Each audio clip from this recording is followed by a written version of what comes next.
ရဲကင်းတဲ့အဖျားရောင်လေးတစ်ခုကောင်းကင်ဘော်ကနေပြုတ်ကျလာပြီးတစ်အိမ်ချမ်းဝင်းတဲ့ပြက်ကျလာတာကိုမြင်အောင်ကြည့်လိုက်ပါဒါကတော့ခုနှစ်နှစ်အရွယ်အမီလီယာဖွန်ဆိုတဲ့ကောင်မလေးစီမှာတကယ်ခွပြက်ခဲ့တာပါရင်ထဲကနေရေတွေရွှဲပြီးထွက်လာတဲ့လူကသူ့ကိုယ်သူတက်တောက်တက်လို့မိတ်ဆက်ပါတယ်ဒါပေမဲ့သူ့ပုံစံကပုံမှန်မဟုတ်ပါဘူးသူကခန္ဓာကိုယ်အစ်စ်လဲထားကစားမှုရုပ်အစ်စ်အပြင်အစတော့အရသာခံမရတာတွေပါဖြစ်နေပါတယ်ပန်းတီမကြိုက်ဒင်းချင်းမကြိုက်ဝက်ပေါင်ကြောက်လည်းမကြိုက်ပါဘူးနောက်ဆုံးမှာတော့သူ့အကြိုက်ဆုံးရွှေရောင်အစားအစာကိုရှာတွေ့သွားပါတယ်အဲ့ဒါကတော့ငါးချောင်းကျော်ကိုကက်စတာနဲ့နှက်စားတာပါပဲကြားရတာယွန်စရာကောင်းပေမဲ့သူကတော့အရန်ကြိုက်သွားပါတယ်စားနေရင်နဲ့အမီလီယာရဲ့အခန်းနေရန်ကအကွဲချောင်းတစ်ခုကိုသူတတိထားမိလိုက်ပါတယ်ဒါကရိုးရိုးအင်္ဂတေအကွဲချောင်းမဟုတ်ပါဘူးစัจ java လာရဲ့အကအရန်အသားအကွဲနေတာဖြစ်ပြီးတစ်ဖက်မှာတော့အေယာမဂျိုသားအချင်းနောင်ကြီးရှိနေပါတယ်အဲ့ဒီအကွဲချောင်းတဲကနေအချင်းသားတစ်ကောင်ထပ်ပြီးလွတ်မြောက်လာတယ်လို့ဒေါက်တာကအမီလီယာကိုတတိပေးပါတယ်ပြီးတော့သူ့အချင်းခရီးသွားရင်ရဲ့အင်ဂျင်ကိုငြိမ်သွားအောင်ထင်းဖို့9မိနစ်လောက်သွားပြီးပြန်လာခဲ့မယ်လို့ကတိပေးခဲ့ပါတယ်အမီလီယာလေးလည်းအိပ်ပြင်ပြီးစောင့်နေရှာတာပေါ့သူစောင့်တယ်ထပ်ပြီးစောင့်တယ်ဒါပေမဲ့9မိနစ်ဆိုတဲ့အချိန်ဟာ12နှစ်ကြာသွားခဲ့ပါတယ်ဒေါက်တာပြန်ရောက်လာပြီးဖြတ်ကြတဲ့အချိန်မှာတော့အမီလီယာဟာ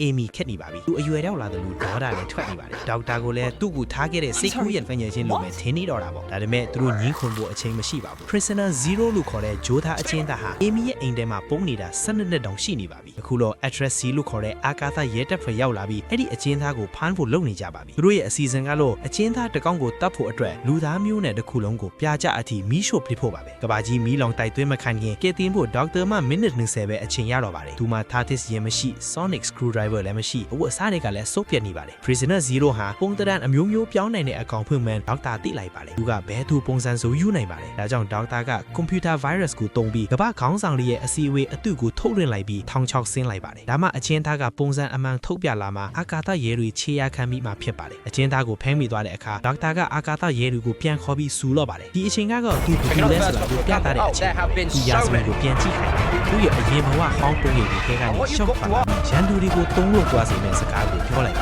ယ်မလားငါဒေါက်တာပဲလူရင်းပြောရရင်အခုချက်ချင်းပြေးကြဘီးလုံးတွေထပ်ပြေးသွားပြီးကဘာကြီးလည်းဘေးကင်းသွားပါပြီဒေါက်တာကတော့အင်ဂျင်အသစ်ကိုစမ်းတက်မောင်းခြင်းကိုအမီလီယာကိုချက်ချင်းပြန်လာခဲ့မယ်လို့ပြောပြီးသူ့ရင်စီပြေးသွားခဲ့ပါတယ်သူပြန်ရောက်လာတဲ့အချိန်ကအမီလီယာမင်္ဂလာမဆောင်ခင်တရေတညအလိုဖြစ်နေပါတယ်ဆွမ်းအစားတွေတောင်းတနေတဲ့အမီလီယာဟာတာမန်ဘဘကိုဆွန့်လွတ်လိုက်ပြီးဒေါက်တာရဲ့ထားတစ်စီရင်အသစ်ကြီးနဲ့အတူထွက်ပြေးလိုက်သွားပါတော့တာပါပဲနှစ်ရှည်များစွာစောင့်ဆိုင်းခဲ့ရတဲ့မိန်းကလေး The Girl Who Waited ဟာနောက်ဆုံးမှာတော့ဂျယ်ရီကိုမြင်တွေ့ခွင့်ရသွားပါပြီဒီဇာတ်လမ်းလေးကိုစိုက်တယ်ဆိုရင် like and share လုပ်ပြီးပါတော့နောက်ထပ်လည်းဒီဗီဒီယိုလေးကြည့်ချင်တယ်ဆိုတာဒီမှာမှပြီးမှပါတယ်ဇာတ်လမ်းကောင်းလေးကိုမမြင်ချင်ဘူးဆိုရင်တော့အခုဒီ page ကို follow လုပ်ထားလို့နေပါမယ်နော်